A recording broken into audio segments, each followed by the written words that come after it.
So I welcome you, to this session. So today, again, we're going to talk about language functions, text categories, and text types. In our last lecture, we also talked about the language functions, text categories, and text types. Since it was before the midterm, so I would like to recapitulate some of the items from there. And afterwards, we'll go for the new thing that we have in our today's discussion. Okay? So let's see. I hope you remember some of the things from there, the language functions. So, next slide. I hope you're all set, right?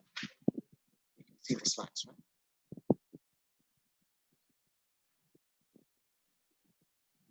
Can you see the slides?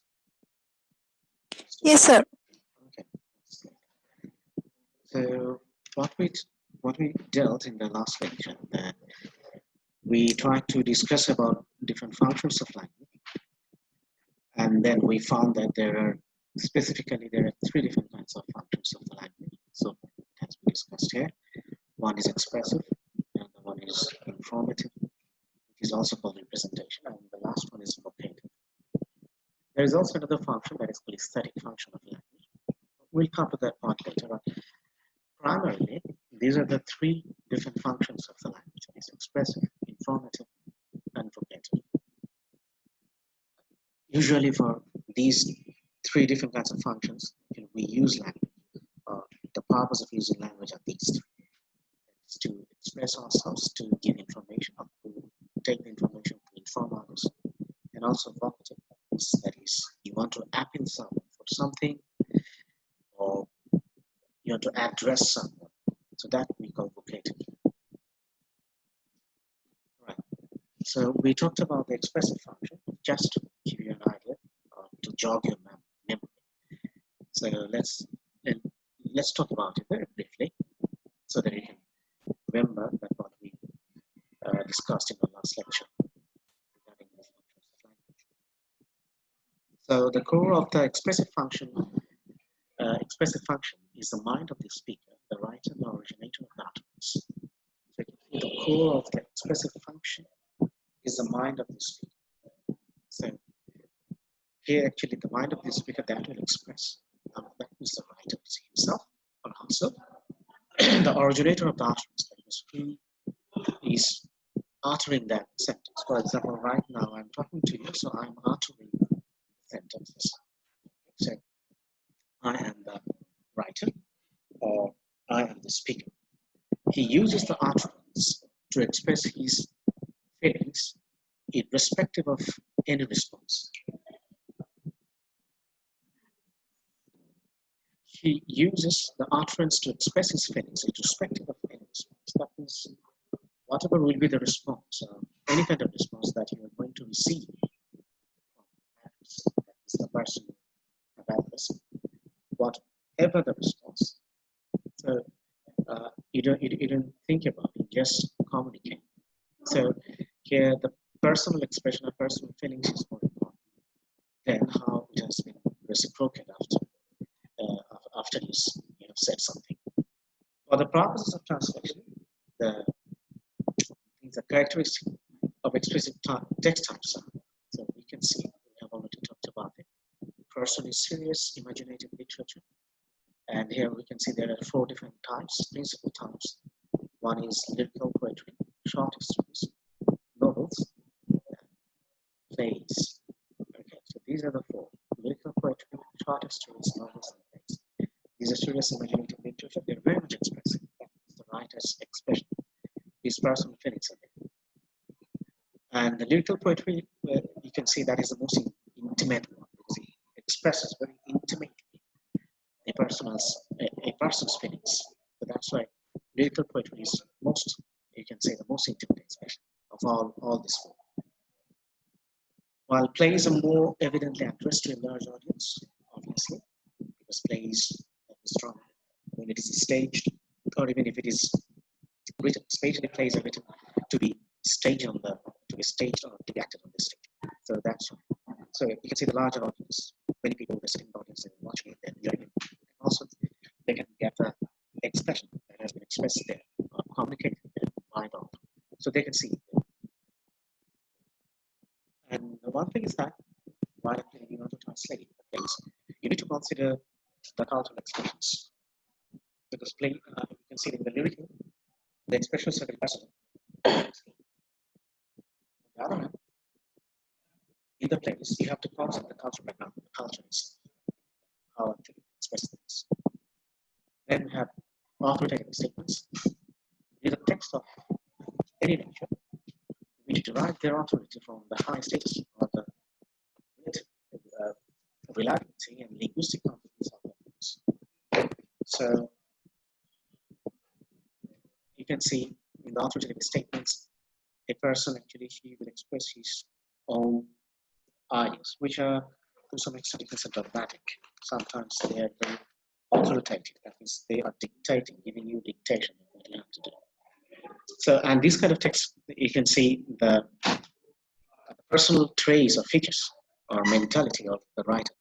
It can be found or it can be traced there in this authoritative text. And in mostly you can see these authoritative texts there, like political speeches, documents, especially you can see the ministers and the political party leaders, they give different kinds of political speeches. So these are authoritative statements in that sense, because the speakers of that height, usually, they instruct people, they advise people what to do. Sometimes they give orders to their followers that what they should do. And then also in authoritative texts, you can also see the legal documents and also scientific, philosophical, and academic works. And obviously, these works are written or acknowledged by authorities. So we need to think about that while actually we are dealing with authoritative texts or statements. Then next, we also talked about autobiography, essays, personal correspondence. So you see, these are expressive when they're personal effusions, when the readers are in remote background. So you see, very much personal. Autobiography means when you write about yourself. Essays, usually, we try to express our own personal experiences, our feelings. And personal correspondence means, for example, writing letters to your friends. So that is very personal, because your friend is your very close ones. Your friends are your very close ones. And then you want to write to them about your feelings. And sometimes we also share our personal experiences, personal feelings, some secrets also. So you can see all these are very much, you can say, personal. That's what it takes, the personal effusions. That means the personal feelings, the overflow of the personal feelings, or you can see the flow of the personal feelings can be found, can be traced in autobiography. Essays or personal correspondence. Then, so these are all about the expressive function of the language. Now we will move on to the informative function. So up to this, if you have any question, you can ask me. Do you have any question, or is there any comment or opinion? Any question, dear students? Any question? No, sir. So you understood it, right? Is that okay? Toskina, was it okay? Toskina, Yes, Assalamualaikum. Okay. All right. Now, then in that case, we will start the informative function, okay? Now, the core of the informative function of language is external situation, the facts of the topic, reality outside language, including reported ideas and theories. So the core of the informative function of language is external situation. We have seen that the expressive function of a language that is completely internal, because that is very personal. But in the informative function, there is, you can see the external situation, it also, in a sense, influences, the passing the information. For example, okay, let me finish it. The facts of a topic and reality outside language. So you can see the external situation, that means what is happening outside the world, and the reality outside language. That means it's not only the language. So there is a reality, there is a real world outside there, and you have to consider that the reality outside that language. So it's not only the play of the words or language, it's not like that. You have to consider the external factors, including reported ideas and theories, and also reported ideas. So you have your ideas, and also you know some theories, you have some theories. So you have to incorporate all these things in the informative text. So that is the informative function. That means you want to inform people. Now, for the purposes of translation, typical informative texts are concerned with any topic of knowledge, but texts about literary subjects, as they often express value judgments, are apt to lean towards expressiveness. This is interesting. Here you can see that for the purpose of translation, typical informative texts are concerned with any topic of knowledge. Say it can be any other topic. I mean, the informative function of the language, any kind of topic, any kind of genre. But texts, especially texts about literary subjects, as they often express value judgments. So it expresses value. Value judgments means, I hope you understand it. That means when you try to go for the criticism, then if you are a critique, then you actually will go for the values, especially things that are written in the text. And so you will try to compare and contrast, and you will try to understand the text and the work, the language itself. So you are judging the value of that particular text. So that is value judgments are apt to lean towards expressiveness. So lean towards expressiveness. Expressiveness means we have seen the function of the language, it can be expressive. So through informative function, we can also move towards expressiveness or expressive function of the language. So informative function also, it will show the path towards expressive function of the language. The format of an informative text is often standard. So you see these formats, informative text, these are the standard. So these are fixed. For example, textbook. So we are reading textbooks. We have different textbooks in our subjects. So for example, if you have 4 or 5 or 6 different courses in a particular semester, so at least you have 2 to 3 course books and also reference books. And these course books or reference books, course books and reference books actually, they are the textbook for us because we get information about that particular subject, those books. So informative function, when you want to look for it in the text, so most of the texts of informative function or the language function that you want to see in this kind of text, you see they have some standard like textbook. Also technical report. So you see in the technical report, you don't want to express your emotion. Rather in the technical report, it is more technical and it's very much a strategy based on research. So emotion is not that much important. Here, research work is very important. So in the technical report, you will try to put statistics, data, and different kinds of information. So you see, in that sense, that is informative. Then also an article in a newspaper. So in the article in the newspaper, usually you will find that we don't see that much personal experiences out there. So it's rather in the newspaper article you can see it's full of information because they're article. Okay, and also or a periodical. These are different kinds of magazines, periodicals. It's not like a newspaper. It's not published every day. So in the periodical also you can find it. And a scientific paper, obviously, they're informative, full of information. And thesis, right? At this moment, that thing in the research methodology or in that course, the thing that you are doing right at this moment, the thesis, just to complete your graduation. So that is needed. And you can see in the thesis, usually we don't put on information. I mean, it's personal emotion. It's more based on research or you can see scientific analysis of the data.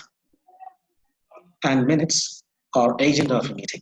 Minutes of a meeting, for example, if you have a meeting, you have to write a minutes.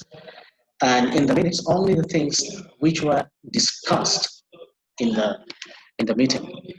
So that will be there. And agenda is that what actually we are going to discuss. Before the meeting.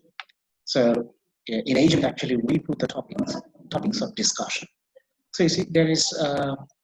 You can say rarely there is any place of emotions because it's very much official and very much welcome started. It's time bound. For example, if you have a meeting from 10 to 11, then obviously you have to put the agenda in such a way that you can finish the meeting. You can start the meeting at 10 and you can finish the meeting at 11. And within that span of time, you have to finish or complete all the topics or agenda. So you can see it's very informative. So you are informing your colleagues in the office that these are the topics that we're going to talk about today. So meeting minutes and agenda, they are very informative. I hope you can understand the informative function of the language more clearly. Now, next slide.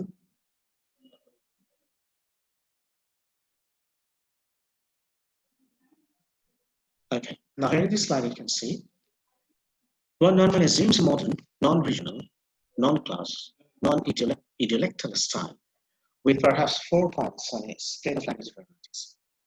Is how actually you can achieve this informative function of a language. Let's see how can we achieve that. So 4 points on a language of scale of language varieties. So these are the 4, it's a scale and there are 4 points that you can imagine. The first one, a formal, non-emotive, technical style for academic papers, characterized in English by passives, present and perfect tenses, literal language, Latinized vocabulary, jargon, multi-noun compounds with empty verbs, no metaphors. Can anyone explain it? What does it mean? Do you like to give it a try? Sadia, do you like to try? Sadia, can you hear me? Hello? Can you hear me? Please unmute yourself, all of you.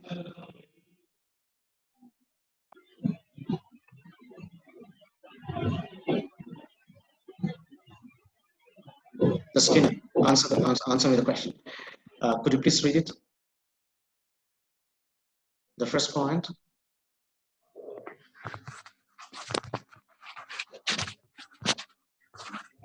The Skinner, read it, please. Point 1.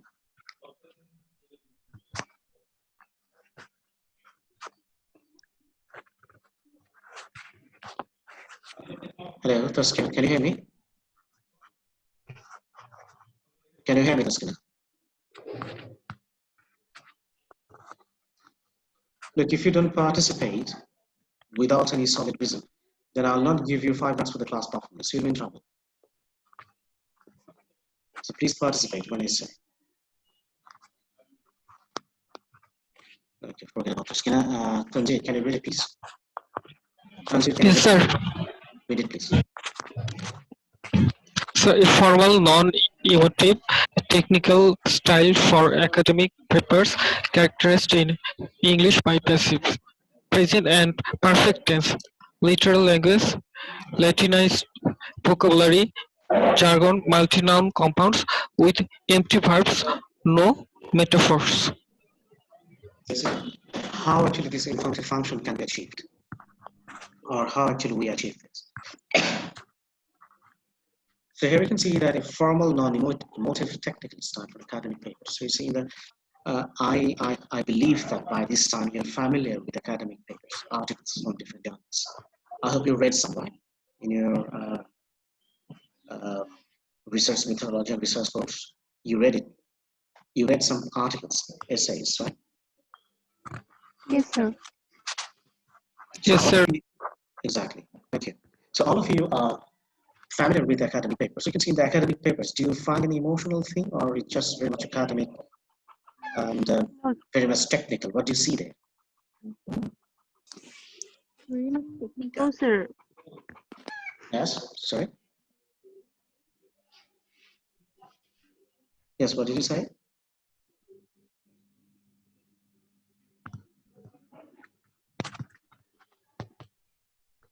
I hope that you're reading different kinds of articles, right?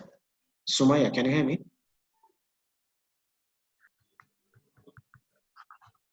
Sumaya? Usually she doesn't respond. I don't know why. Tanzir, today Fang is not in the class, okay? So could you please send me the attendance? Okay, sir. So Taskina, she didn't respond. So those who didn't respond to my questions, mark them absent, okay? Okay, sir. So don't give any attendance to Sumaya. Okay, sir. Okay. Okay, Sharmin. Sharmin, are you there? Yes, sir. Yeah, Sharmin, tell me. Did you read any essays or any kind of articles, academic articles in the research methodology, and while actually you were completing your thesis? Yes, For your sir. I thesis. have read lots of.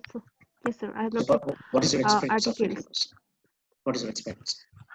So in our previous semester, we have done our research on vocabulary. Students face difficulty due to lack of vocabulary. Then I have read lots of papers of other researchers, and there I have uh, seen that they didn't express their personal emotion. Actually, they always try to uh, the, find out the technical reason. So here you can see you see the literal language. So language is very much literal. There is no quantitative meaning. It's direct, very much scientific. Latin has vocabulary and jargon. Do you understand what is jargon? Sharmin? Jargon. Sorry, sir, I forgot. But it's a term. It's about language. Okay. You see jargons. We use jargons, for example, in English department, especially in linguistics. They have their own vocabulary. Some of the words, those are used only in the applied linguistics or English language teaching, TESOL, or we call it TESOL. So in these kind of courses, they have some specific words or vocabulary used, right? Right, sir. So those are called jargons. You'll find that those jargons are not used in any other language. For example, not in I mean, in our subject, for example, in computer science, they have their own terms and vocabulary. So those are jargons for us. So usually in academic papers, you'll find that these jargons, that is words which are which are for that particular subject, those are jargons. And also multi-noun compounds, that is different kinds of long words, and also no metaphors. We don't use metaphors in the academic papers. We try to be direct so that people can get the idea from them, because it's very scientific and based on analysis. So that it is not a literature paper that you have to use metaphors and simile just to confuse or to give to add some extra charm or extra to add some extra spice to your paper. So you don't have to use any metaphors or similes in that way in the academic papers. Okay, so this is, you can see how actually it become very much informative regarding. The second point, a neutral or informal style. Now here you see informal is there. Now first one, it was completely academic. Now we have informal style, but that is neutral. Style would define technical terms for textbooks characterized by first person plurals, present tenses, dynamic active verbs, and basic conceptual metaphors. So in the informal style, that is informative, but a little bit informal, not like, I mean, unlike academic papers. So it's a little bit informal, but you can also see that you cannot be that much personal in that kind of writing also. So in the neutral or informal style, here you see, also you can find it in different textbooks, you can find this kind of languages. So characterized by first person plurals, for example, we. So they will address or talk like we did it, we have to do it, we should do it, we should take this initiative. So you see they will say like this we. And also they will use present tenses. That means it's a kind of instruction, or we can say it's a kind of I mean, or commitment, as the political leaders they say. For example, we are trying to do better to support poor people who are living in the rural areas or flood affected people. So you see present tense, and also dynamic active verbs, as I have already said that we are going there, we are trying to do this. Is it trying, going? So dynamic active verbs. Okay, so these are used in the informal style, but they're informative. Informative means that will also provide you with information. Now, next we have an informal word style for popular science or art books, and informal word style. That is informal, and that is word style in that sense. Let's read it. For example, coffee table books. Okay, popular science or art books like coffee table books characterize simple grammatical structures, a wide range of vocabulary to accommodate definitions, and numerous illustrations and stock metaphors, and a simple vocabulary. So these are, you can also think about some classics, or especially, actually, we're talking about science books. So easy reading, they're easy to read. That kind of science books, especially for the kids, for the children. We have this kind of science books. So the vocabulary is simple, grammar is simple. So the children or kids or the young ones, you find it easy to read it, to understand it. Okay, you can see the grammatical structures are very simple and wide range of vocabulary to accommodate definitions and numerous illustrations. So there's this kind of informal style. It incorporates illustrations. That means pictures with their method. And stock metaphors means metaphors which are very commonly used so that people can understand it. So nothing difficult, nothing unusual, nothing unfamiliar.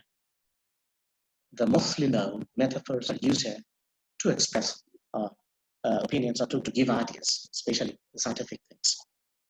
And vocabulary is simple, so people can understand very well, very easily.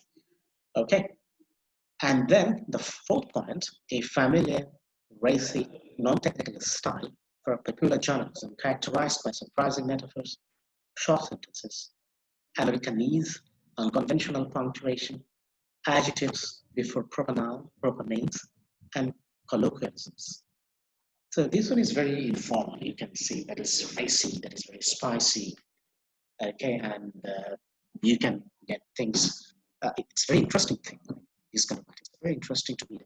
So you can see the popular journalism. Popular journalism, here it means that, for example, when you read something in the entertainment page, so there actually you can find these kind of things, surprising metaphors. So metaphors will be used. It's not stock metaphors, but they can be new or novel. These kind of metaphors can be used there. And sentences will be short, Americanese, that means the American style of writing, and unconventional punctuation. So you can see that usually the way actually we use punctuation, for example, when we end a sentence, we put punctuation at the end of the sentence. But here you can see the continuation of the sentence, maybe that sentence is punctuated with the help of a semicolon instead of a full stop or period. So unconventional punctuation. So you change the punctuation. So you don't use the way actually usually we use punctuation from the comma, full stop, semicolon, dash, okay, colon, and different others, so brackets like this, parentheses we call it. So this is called unconventional punctuation. You don't put it in the right place, rather you put it in a different place to make it racy, spicy, very much interesting, attractive, sometimes confusing, because sometimes confusing people can be also very interesting. So that is also one way to make it interesting, to confuse people. Okay, and colloquialism. Colloquialism means things that we use every day. Colloquialism, for example, are the expressions or the phrases or idioms or idiomatic expressions that you're using in your locality, in your region. For example, maybe people living in the Morocco, they have a different kinds of colloquialism, and obviously they have. People living in the north, people living in the southern part of Bangladesh, and also the eastern part. So they have a northern part. So they have different kinds of colloquialism based on region, also community, race, language, on different, also an academic background. So different factors are there for these colloquialisms. And sometimes in this kind of writing, you can find the existence of these kind of colloquial expressions there. I mean, in this kind of writing. So, but the purpose is to inform people. The purpose is, at the end of the day, you inform people. Now, the next slide. Here it says, I don't think it's important. Let me skip this. Right now, this one is important. Here it says, we have been asked to remember 2 points regarding informative function, and with this, actually, I'd like to conclude our today's discussion. So just have patience. Here it says, firstly, informative text constitute the vast majority of the staff translators' work in international organizations, multinationals, private companies, and translation agencies. That's true. Especially in the informative, I mean, like scientific writings, academic books, scientific books, and also meeting minutes. You can see the United Nations and different other organizations. Even in our university, itself is an organization. Here we have lots of meetings and different things. So sometimes we have to translate papers or minutes or agenda in English, and also sometimes we have to prepare them in Bangla. Sometimes we prepare them in Bangla first, then we translate those in English. Sometimes we write those in English, then we translate those into Bangla. So you can see in the informative text, the number of texts are many, huge.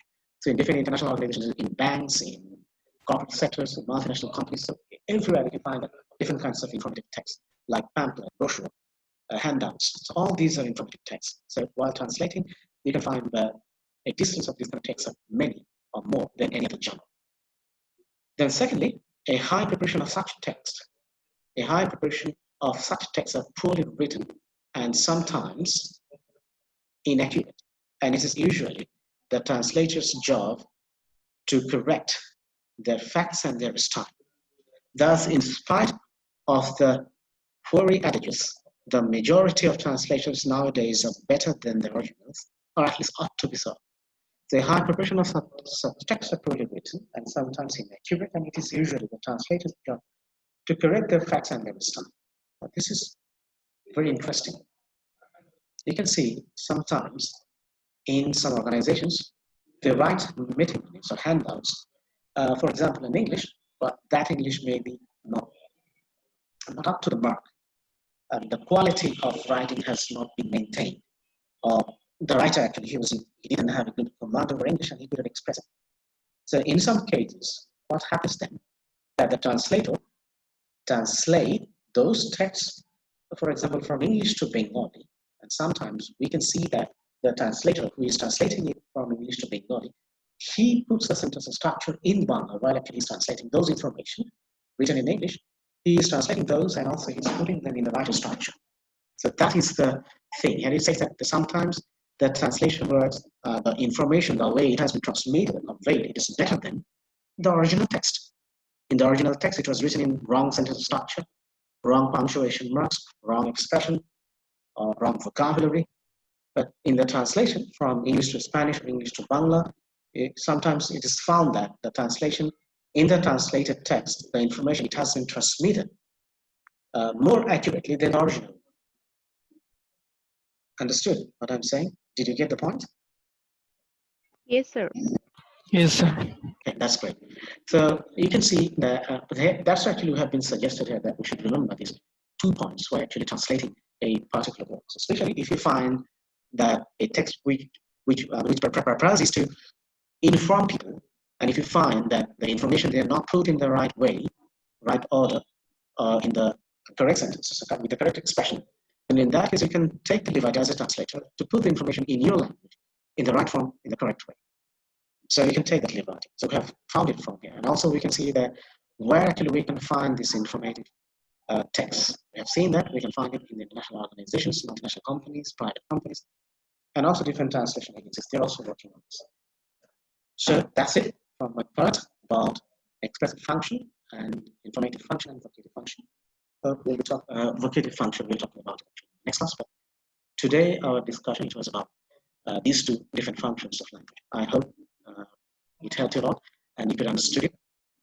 Still, if you have any confusion, you can ask the questions now. So we have 5 minutes. So do you have any question or anything to say? If you want to contribute to today's discussion, now the floor is yours. Anything? Sir.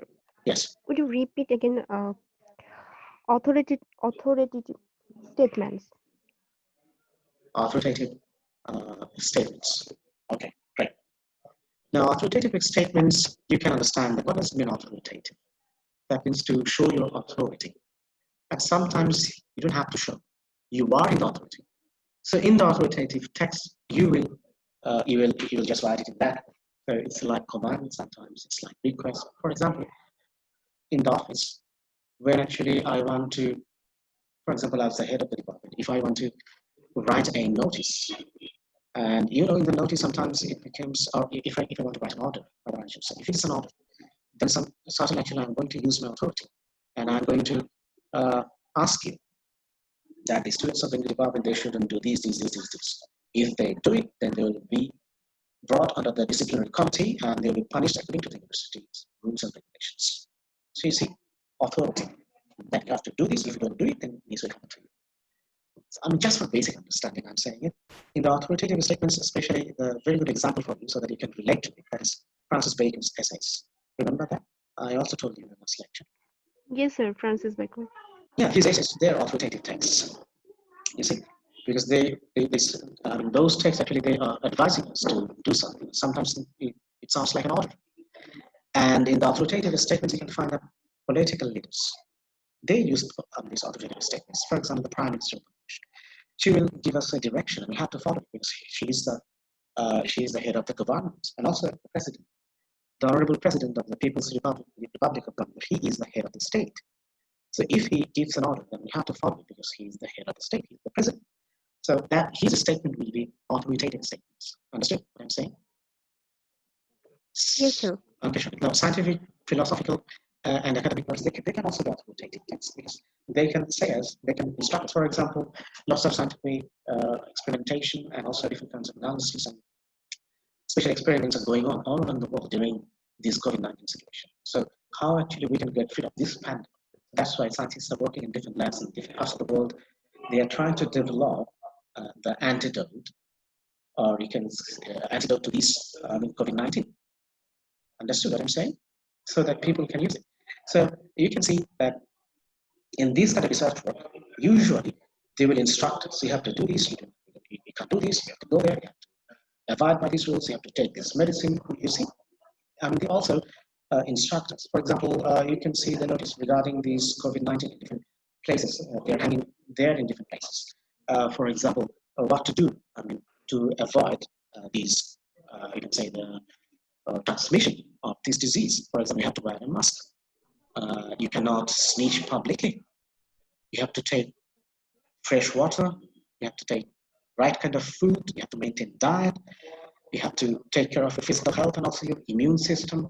You have to increase the intake of vitamin C and different other things are there. And also sometimes we are also being advised to take vitamin D to go in the sunshine. When there is sun rays, we have to go there and we need to enjoy the sunshine so that we can get vitamin D directly from the sun rays. Yes, sir. So these are instructions, and these are authoritative texts, and these instructions are given to us by the Health Ministry, Ministry of Health, and we should follow this, right? Right, sir. Authoritative statements. Okay. Okay, sir. Now there's a clear Thank you, shot. sir. Okay, you're most welcome. Thank you for asking that question. I hope you don't have any more questions. If you don't have, then in that case, I'd like to conclude today's discussion here. Thank you very much for your participation and hope to see you next time. So take care of yourself. Thank you, sir. Assalamu alaikum. Have a good day. Assalamu alaikum, sir. Take care. Bye.